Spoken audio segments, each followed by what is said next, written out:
চলো বন্ধুরা, আজকে তোমাদের 34 সাইজের ব্লাউজটি খুব সহজভাবে দেখিয়ে দেব।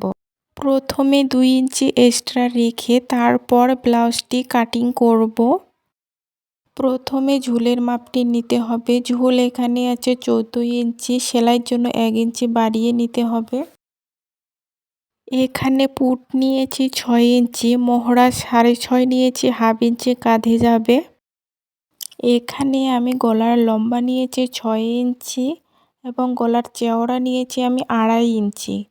এবার ছাতির মাপ নিতে হবে। ছাতি এখানে 34 ইঞ্চি আছে, 34কে 4 ভাগ দিলে হয় 8.5 ইঞ্চি, এক্সট্রা 1.5 ইঞ্চি নিতে হবে, তাহলে হচ্ছে 10 ইঞ্চি। এবার কোমরের মাপ নিতে হবে। কোমরের মাপ এখানে 32 ইঞ্চি আছে, 32কে 4 ভাগ দিলে হয় 8 ইঞ্চি, এক্সট্রা সেলাইয়ের জন্য 1.5 ইঞ্চি নিতে হবে, তাহলে হচ্ছে 9.5 ইঞ্চি। এবার কাঁধের মাপ থেকে ঝুল নিয়ে নিতে হবে 10.5 ইঞ্চি, চওড়া নিয়ে নিতে হবে 5.5 ইঞ্চি। এবার দুটি দাগ এইভাবে মিলিয়ে দিতে হবে। এইভাবে দুটি দাগ মিলিয়ে দেওয়ার পর গলার এখান থেকে নিতে হবে 5.5 ইঞ্চি। এবার এই দাগটার সাথে এই দাগটা এইভাবে মিলিয়ে দিতে হবে। দাগ দুটো মিলিয়ে দেওয়ার পর এক্সট্রা 2 ইঞ্চি যে রেখেছি ওই দাগটাও এইভাবে টেনে দিতে হবে। এবার এদিক থেকে নিতে হবে 1 ইঞ্চি, এদিক থেকে নিতে হবে 1.5 ইঞ্চি, আর গলার এদিক থেকে নিতে হবে হাফ ইঞ্চি। এবার রাউন্ড করে শেপ দিয়ে নিলেই আমাদের 1 কটরি রেডি হয়ে যাবে। এবার এদিক থেকে নিতে হবে 1 ইঞ্চি, এদিক থেকে নিতে হবে 1.5 ইঞ্চি। এবার এইভাবে রাউন্ড করে শেপ দিয়ে নিতে হবে।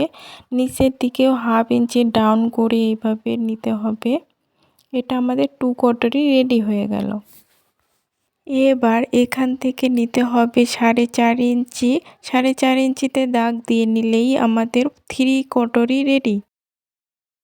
এবার হুক পট্টির এই দিক থেকে নিতে হবে 4 ইঞ্চি, এদিক থেকে নিতে হবে 3 ইঞ্চি, আর চওড়া নিতে হবে কোমরের মাপ অনুযায়ী 9.5 ইঞ্চি।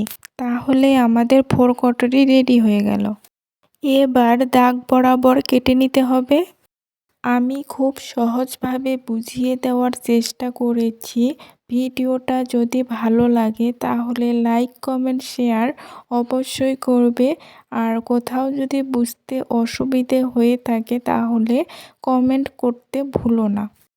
আজকে এই অবধি থাক, দেখা হচ্ছে নতুন কোনো ভিডিওতে।